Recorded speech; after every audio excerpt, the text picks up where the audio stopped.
जय हिंद साथियों। जय हिंद साथियों। बिहार असिस्टेंट प्रोफेसर के लिए एक अपडेट निकल के आया है, सोचा आपके साथ डिस्कस करूं, इसलिए मैंने इस नोटिस को आपके सामने लेकर के आया हूं। मुझे लग रहा था कि जो डर था वही होता दिख रहा है। बिहार सरकार का मंशा नहीं है कि वो परमानेंट असिस्टेंट प्रोफेसर की बहाली करे। जैसे कि इस नोटिस में नीचे स्पष्ट तरफ देख सकते हैं, वो जैसे ही नीचे हम लोग चलेंगे चर्चा करेंगे। लेकिन कुछ दिन पहले जो एलएनएमयू का कैंसिल करने के लिए गेस्ट प्रोफेसर का जो नोटिस आया था, वो देखने के बाद लगा कि बिहार सरकार जो भी है वो चाह रही है कि पूरे स्टेट के जितने यूनिवर्सिटी है ना, एक साथ उसको समुचित रूप से समग्र रूप से प्रोफेसर की बहाली निकालने के लिए अलग अलग यूनिवर्सिटी के द्वारा जो गेस्ट प्रोफेसर्स के लिए रिक्वायरमेंट का एडवर्टीजमेंट जारी किया जा रहा था, उसको उसने कैंसिल किया। लेकिन यहाँ जो लेटर है, उस लेटर में नीचे जाने के बाद एक ऐसा फैक्ट मिल रहा है, एक ऐसा पॉइंट मिल रहा है ना, उसको देखने के बाद लग रहा है कि बिहार सरकार की मंशा सही नहीं है, वो भी गेस्ट फैकल्टी ही बहाल करने के पक्ष में है। तो चलिए पहले चर्चा करते हैं, एक एक करके लाइन बाई लाइन पढ़ते हैं कि आखिर मामला है क्या। तो माननीय राज्यपाल की अध्यक्षता में बिहार लोक भवन के दरबार हॉल में बिहार राज्य के सभी कुलपति के साथ राज्य में नव स्थापित 211 डिग्री कॉलेज की शैक्षिक गतिविधि संचालित करने संबंधी दिनांक 1 जून 2026 को आहूत समीक्षात्मक बैठक की कार्यवाही, ये चीज़ है नोटिस। और इस नोटिस में जो उस दिन 1 जून को बैठक हुआ था, उस बैठक में क्या क्या डिसीजन लिए गए और क्या क्या ओवरऑल हुए, उसका आज 16 जून यानी 15 दिन के बाद जो है ना, इसका फाइनल जो नोटिस है ना, वो डिपार्टमेंट के द्वारा जारी किया गया है। तो हम उसको देखेंगे, आप नीचे चलते हैं फिर देखेंगे उपस्थिति विवरणी के अनुसार, यानी जितने लोग उपस्थित थे उसके अनुसार क्या डिसीजन लिया गया देखेंगे। तो माननीय राज्यपाल महोदय द्वारा बैठक में उपस्थित बिहार राज्य के सभी कुलपति, विशिष्ट अतिथि एवं पदाधिकारियों का स्वागत किया गया तथा राज्य में नवस्थापित 211 डिग्री कॉलेज की वर्तमान स्थिति एवं शैक्षणिक गतिविधि संचालित करने में आ रही समस्याओं की जानकारी ली गई। माननीय राज्यपाल महोदय द्वारा बिहार राज्य के सभी विश्वविद्यालयों के कुलपति को विद्यार्थियों के लिए महत्वपूर्ण शिक्षा सुनिश्चित करने हेतु महत्वपूर्ण निर्देश दिए गए एवं पुराने महाविद्यालयों सहित नवस्थापित 211 महाविद्यालयों में गुणवत्तापूर्ण पठन पाठन हेतु नई प्रक्रिया के अनुसार सुयोग्य फैकल्टी की समयबद्ध बहाली सुनिश्चित करने तथा छात्र छात्राओं के साथ नियमित संवाद स्थापित करते हुए उनसे संबंधित समस्याओं एवं सुझावों पर ध्यान देते हुए निर्देशित किया गया था। ये तो सब चीज़ें सही हैं और मुझे पता भी है, क्योंकि मैं बिहार की स्थिति को समझता हूँ। बिहार सरकार के पास फंड और पैसों के अभाव है, जिसके चलते सरकार ऐसा निर्णय लेगी। दूसरा चीज़ है कि आप आइडिया लगा सकते हैं कि जो रेगुलेशन आया था ड्राफ्ट के रूप में, वो लगभग मार्च के आसपास आया था और 15 दिन का समय मांगा गया था, जबकि अब लगभग जून मिड आ गया है, लेकिन अभी तक कोई विचार नहीं हुआ। तो भाई आप कैसा मतलब ड्राफ्ट बना रहे हैं, कैसा नियमावली बना रहे हैं कि जिसमें इतना समय लेने के बावजूद भी अभी तक उसका जो फाइनल रूप है वो अभी तक सामने नहीं आया लोगों के। ठीक है, फिर नीचे आते हैं। तो जैसे कि पूरा रेगुलर में क्या सुना, 2 ही पेज का है, ज़्यादा लंबा भी नहीं है। बैठक में उपस्थित पदाधिकारियों को निर्देश दिया गया कि चिन्हित स्थलों पर नए डिग्री महाविद्यालयों के संचालन हेतु सभी आवश्यक व्यवस्थाएं पूरी कर ली जाएं, ताकि वहां से 1 जुलाई से शैक्षणिक गतिविधि प्रारंभ की जाए। इन महाविद्यालयों के लिए भूमि की उपलब्धता, भवन निर्माण, आवश्यक आधारभूत संरचनाओं की व्यवस्था करके अध्यापकों के नियुक्ति मिशन मोड में सुनिश्चित करने का निर्देश दिया गया। ठीक है भाई, आप नियमित रूप से करिए, लेकिन अभी तक तो आप लोग जो रूल रेगुलेशन है वही जारी नहीं किए, कैसे आप लोग कर लीजिएगा? कुछ तो जारी कीजिए। ऑफिशियल तो आपका कोई अनाउंस हो नहीं रहा है। अगला क्या है, बैठक में आमंत्रित माननीय मंत्री शिक्षा विभाग बिहार द्वारा कदाचार रहित परीक्षा लेने, समय पर परिणाम घोषित करने, शैक्षणिक समय का समय सुचारू होने, छात्रों के लिए विभिन्न प्रकार की। ठीक है, अब नीचे आते हैं, तो कुछ इंपोर्टेंट ही नहीं है। बैठक में उपस्थित मुख्य सचिव बिहार द्वारा बिहार राज्य के 7 निश्चय 3 25-30 के चौथे संकल्प उन्नत शिक्षा उज्ज्वल भविष्य के तहत राज्य के नवस्थापित 211 डिग्री कॉलेजों में 1 जुलाई से पढ़ाई प्रारंभ करने हेतु इन कॉलेजों में सभी तैयारियां 30 जून तक पूर्ण करने की बात कही गई तथा 30 जून तक सभी चिन्हित महाविद्यालयों में बुनियादी ढांचे तथा जल निकासी, विद्युत आपूर्ति, शौचालय, पेयजल, ब्लैक जो भी है, यहाँ देखेंगे नवस्थापित डिग्री कॉलेजों में शैक्षणिक गतिविधियों के संचालन के लिए 30-30 लाख रुपए संबंधित महाविद्यालयों को देने हेतु स्वीकृति आदेश निर्गत होने की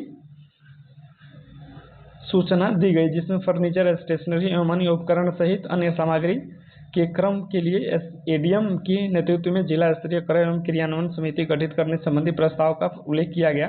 साथ ही चयनित महाविद्यालयों के जीर्णोद्धार एवं आवश्यक निर्माण तथा विकास कार्यों के लिए संबंधित जिले के जिलाधिकारियों को प्रति महाविद्यालय 20 लाख रुपये की राशि उपलब्ध करने संबंधी प्रस्ताव की चर्चा की गई। यह निर्णय लिया गया कि मुख्य सचिव द्वारा 2 जून को सुबह से उच्च शिक्षा विभाग और कतिपय कुलपति से चर्चा की जाएगी, जिसके बाद 6 बजे से सभी जिलाधिकारियों के साथ ऑनलाइन बैठक कर समयबद्ध निष्पादन का निर्देश दिया जाए। इस बैठक में राज्यपाल के मुख्य सचिव की भी उपस्थित रहने का निर्देश दिया गया। ठीक है, अभी चलेंगे यहाँ कुछ जो सब्जेक्ट है ना जिसका पढ़ाई होना है तो 6 होगा। ठीक है, इसमें सब्जेक्ट देखिए हिंदी, अंग्रेजी, अर्थशास्त्र, इतिहास, राजनीति विज्ञान एवं सामाजिक विज्ञान की तत्काल पढ़ाई प्रारंभ करने संबंधी सरकार की प्रतिबद्धता व्यक्त की गई। और कल का ये न्यूज़ निकल के आ रहा है कि 2 सब्जेक्ट और जुड़ गए हैं, जिसमें कि एक आपका उर्दू शामिल है और दूसरा क्या है, मैथिली है। ठीक है, तो अब कितने होंगे, 8 सब्जेक्ट की पढ़ाई होंगे। ठीक है, 8 सब्जेक्ट जो होंगे ना उनकी पढ़ाई होगी। नीचे आते हैं, देख सकते हैं कि जो हाई स्कूल है उसी को मॉडिफाई किया जाएगा, क्योंकि नया ज़मीन लेना बहुत मुश्किल काम हो रहा है और ये मुझे पता था।